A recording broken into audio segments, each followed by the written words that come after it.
Now let's get into the next topic with regard to employees, Jerry, and this is, I think, of great interest to most of our viewers, and that's this whole issue of limited liability.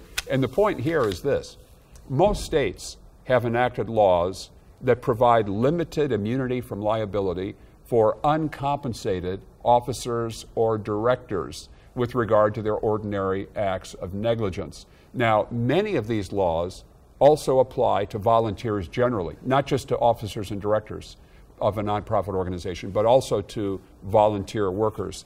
The key is that they've got to be uncompensated, and these laws generally only protect against ordinary negligence. That's why they're called limited immunity from liability. It's not absolute immunity, it's limited because these laws do not apply to willful, criminal, wanton acts or acts that are deemed to be grossly negligent. What we're talking about here is behavior that borders on recklessness. Now let me give you three examples just three of what might be deemed to be gross negligence.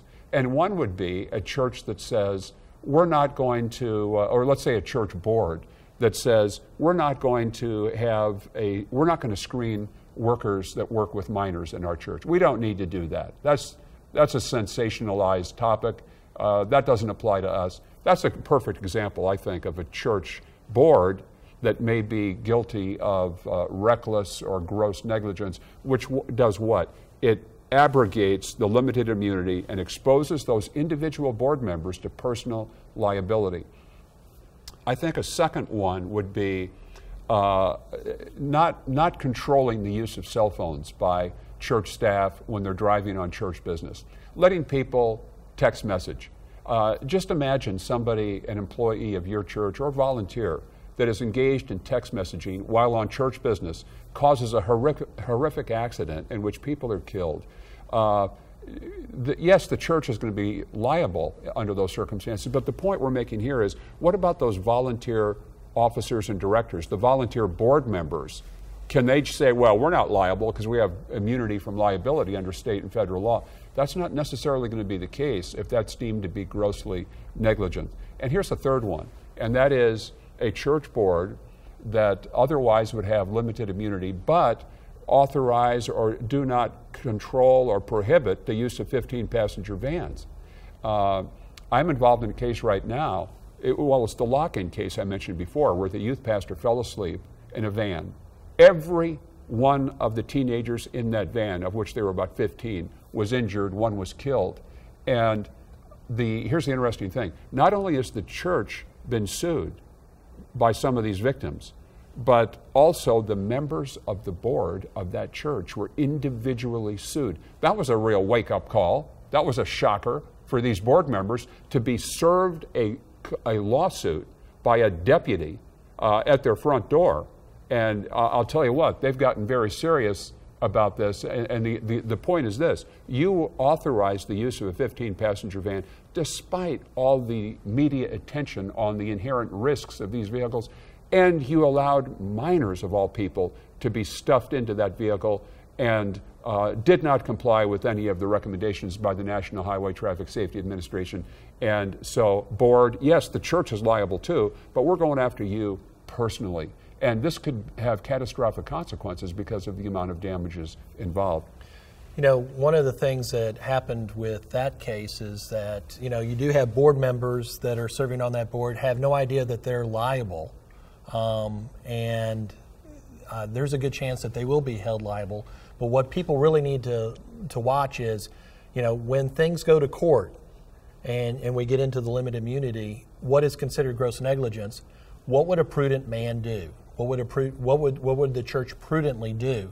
And if they're not doing what is considered prudent, or what would be, you know, normal to protect somebody, they're going to be held liable. Yeah, what the courts would say, the exercise of reasonable care under the circumstances. And that's ordinary negligence, for which they will be given immunity. The lack of immunity applies when their behavior goes beyond ordinary negligence and becomes grossly negligent, which borders on recklessness. And that's why I gave those three examples of how, but there are many others that could be given, of how there could be gross negligence that would subject those board members to personal liability. Let me emphasize, Jerry, this limited immunity from liability only extends to uncompensated officers, directors, and volunteers in many cases. So it's very important to know whether you're getting compensated. You mentioned to me earlier today about a church that gives a $100 gift certificate to the members of the board during the holiday season, just as a show of appreciation for the work they do. Well, I mean, is it worth a $100 gift certificate to eliminate the limited immunity from liability that would otherwise apply? That's why, as a member of my church board, at our annual holiday dinner, I refuse to have a $30 or $40 dinner served to me. And so I always bring a sack lunch and sit in the corner. And the board says, "Oh, there he goes again." They can eat in silence, secrecy, and shame. But I'm kidding. But I do sit there and have that dinner with a sense of foreboding. Am I here? Is this a mess of pottage and I'm selling my birthright?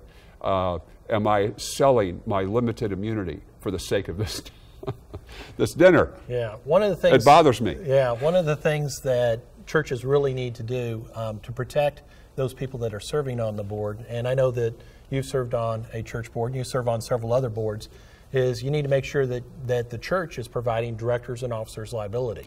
Yes. And that they have proper limits to protect you. Because who are the people that normally serve on the board? They're going to be your doctors, your high income people that will give to the church a lot of times, are the people that are serving on the board. You want to make sure that you're protecting them. Mm-hmm.